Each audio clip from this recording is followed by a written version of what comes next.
ভালোবাসা, আবেগ, অনুভূতি আর মায়ায় জড়ানো একটা গেমের নাম ছিল ফ্রি ফায়ার। একটা সময় ছিল অবসর সময় কাটানোর জন্য আর বন্ধু বান্ধবদেরকে নিয়ে আড্ডা দেওয়ার জন্য সবচাইতে সহজ মাধ্যম ছিল এই গেমটি। তবে কেন জানি এখন আর এই গেমটাকেই আর ভাল লাগে না। এখন কেন জানি গেমিং উইথ তালহা আর ফোরেক্স তাহমিদ ভাইয়ের ফানি ভিডিও দেখে আর হাসা হয় না। 2F লোল গেমারের ইমোশনাল ভিডিও দেখেও আর কান্না করা হয় না। যে আজকে সাব্বির বসটাকে সবাই কপি করত, এখন বাংলাদেশের ফ্রি ফায়ার খেলোয়াড়রা আজকে সাব্বির বসকে চিনেই না। রক্সম্যান গেমিং, জুয়েল দা নুব গেমার, তারা আর আগের মতো ফ্রি ফায়ারের আননোন ফ্যাক্টস খুঁজে পায় না।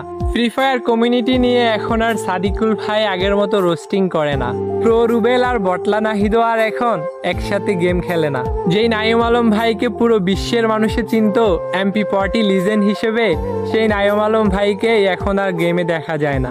কতদিন হয়ে গেছে গেমিং উইথ জিহাদ ভাইয়ের সেই বিখ্যাত ডায়লগ ভাই সাব দেখা হয় না, দেখা হয় না তার ফানি সব কাস্টমগুলো। যদিও এখনো মিস্টার ত্রিপোলার ভাই, ইটসকাব্য ভাই এবং গেমিং উইথ তালহা ভাইরা নিয়মিত ভিডিও ছেড়ে ফ্রি ফায়ার কমিউনিটিটাকে বাঁচিয়ে রেখেছে, তবুও সেই পুরোনো দিনের ফ্রি ফায়ার গেমটাকে অনেক বেশি মিস করি।